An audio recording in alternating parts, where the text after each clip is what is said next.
Constipation. This is an issue that I hear about all through the stages of childhood, from newborns to teenagers. Everyone's concerned about how their children are pooping. Well, first, I'll go over a little bit about constipation. It's usually happening because the feces or stool or boo-boo or poop, whatever you call it, is usually sort of hard and is not able to pass through the bowels as easily as it should. Oftentimes, a child may have a hard stool that causes straining, or for lack of better terminology, the kind of feeling or sensation. And this can make it very harrowing for the child and for the parent when their child's going through this. With constipation, oftentimes the result is a stool that is very hard, pellet-like, and oftentimes children will not have a bowel movement on a regular basis. It might happen once a week, once every 3 days, and in these circumstances, oftentimes the first person they'll contact is their pediatrician or other health professional. In the newborn phase, I'll have some parents tell me, my baby's constipated, they haven't pooped for like 2 days.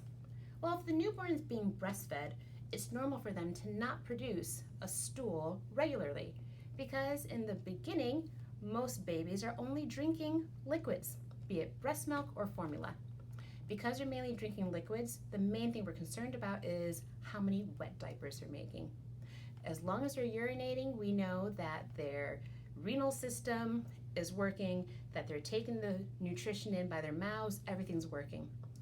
When they make a stool, it's because their body has collected enough waste that's not liquid that is able to actually make a bowel movement.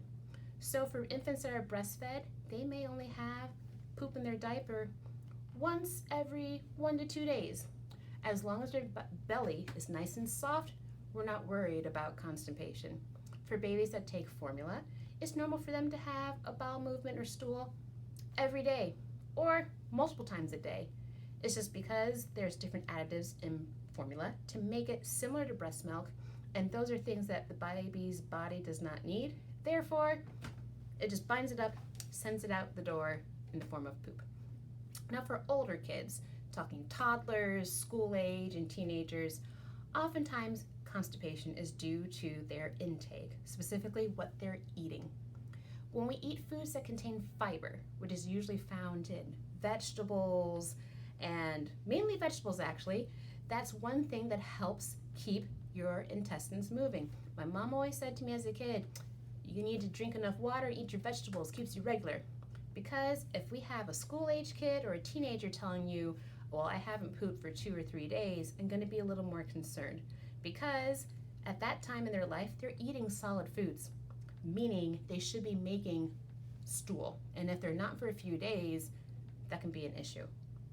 Oftentimes, when I see young people and I ask a few questions about their behavior, and they're telling me, oh, I'm always having pain down here in their lower abdomen by their right hip. Oftentimes, many parents first tell me, I think it's their appendix. But I will tell you, as a trained professional, someone having appendicitis looks very different from a teenager just pointing and saying, it hurts here. Oftentimes, I find in teenagers and school-age children, if they have had a lot of constipation, that's when the main spots that hurts, part because the cecum, which is the first part of your large intestine, can really expand pretty large when there's a lot of stool there. So that is the main pouch that can expand. So for them, if they have some discomfort, they're going to feel it there from that pressure from it moving.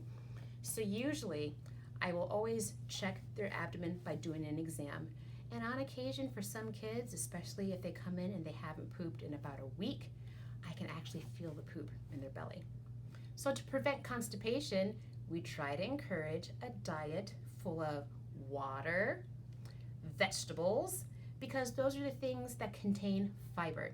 For example, celery. You know those strings on the celery? Those contain cellulose. Cellulose is a vegetable product that our bodies are not able to break down. So when you chew it up and eat it, it just passes through your body and it helps move fecal matter in your intestines.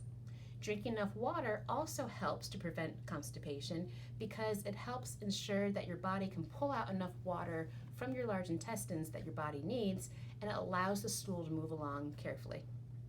For young people, when they're not eating a very good diet, I usually try that first and I say, let's make some changes.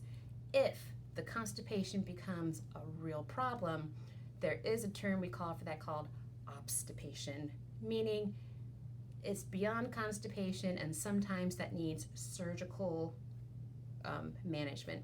We don't want to have to go there with children. If necessary, we may use products that are over the counter that help add fiber to one's diet, or products that you can take by drinking them, similar to what adults take before a colonoscopy. There's a version called polyethylene glycol that we use for children. And polyethylene glycol in small amounts helps with constipation. In large amounts is what's used to take before a colonoscopy. So the same product can be used for children, and it can be done every day to help with their constipation. Again, though, before you start giving anything to your child, please speak with their medical professional and make sure that this is appropriate for them for treatment. But still, main thing is this: for constipation in school-age kids and teenagers, drink water, eat your vegetables. For newborns and infants, it's all right as long as they're still having regular wet diapers, their bellies are nice and soft, they're not vomiting and everything. But if you have a concern, speak with your medical professional first. Thank you for your time today. As always, take care of yourself and one another.